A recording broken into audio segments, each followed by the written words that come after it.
Mali kono Mali ko kan an ka foli be bɛɛ lajɛlen bi ye araba do ye août kalo tile 3 bi an bɛna kibaruya min nase aw ma o de ye Mali fonctionnaire kuraw ni a yirala k'a fɔ ko olu kɔni ye fonction publique concours sɔrɔ laban in na o jamakulu sabanan olu ye sira ta ka taa Bafo k'aw hakilila jigi k'a fɔ Mali transition ɲɛma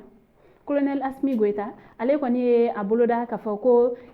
fo ka taa fɔ ko mun kɔni kɛra ko Mali fonctionnaire fɛn fɛn kɔni bɛ yen nɔ ko sɔni u ka baara daminɛ ko u kɔni kan ka taa formation dɔw kɔni kɛ ni o ye service national des jeunes k'aw ladɔnniya k'a fɔ nin formation in ale kɔni kɔnɔna la k'aw ladɔnniya k'a fɔ o formation in kɔnɔna la ko caman kɔni bɛ ɲɛ yirɛ fonctionnaire kura ninnu na ministre Musa Ag Ataher ale kɔni ye a yirɛ k'a fɔ ko SNJ ale kɔni formation ko a jɔyɔrɔ ka bon kosɛbɛ Mali kɔnɔna la ko ni ye a ta k'a lajɛ ko o formation in kɔni kɔnɔna la ko a bɛ kɛ sababu ye ni maa ninnu u kelen kelenna bɛɛ lajɛlen kɔni bɛ u yɛrɛ dɔn ko o fɛnɛ tɛmɛlen kɔfɛ u bɛ se ka faso dɔn wa fɛnɛ u bɛ se ka faso o yɛrɛ fɛnɛ dɛmɛ cogo caman dɔn ko a fɛnɛ ko o tɛmɛlen kɔfɛ ko nin formation ninnu kɔnɔna la ko caman kɔni bɛ ɲɛ yirɛ u la fo ka taa se Mali jamana o yɛrɛ lakanali ma ko wa baara kɛ ko ɲuman cakɛdaw la ko o bɛɛ lajɛlen kɔni de bɛna don ninnu ka formation kɔni kɔnɔna la walasa ninnu kɔni bɛ se ka kɛ Mali jigisɛmɛyɔrɔ ye sini ma k'aw ladɔnniya k'a fɔ Mali fonctionnaire kura ninnu kɔni olu ye mɔgɔ 800 ale ni mɔgɔ 770 ye o jamakulu in na muso 200 ale ni 81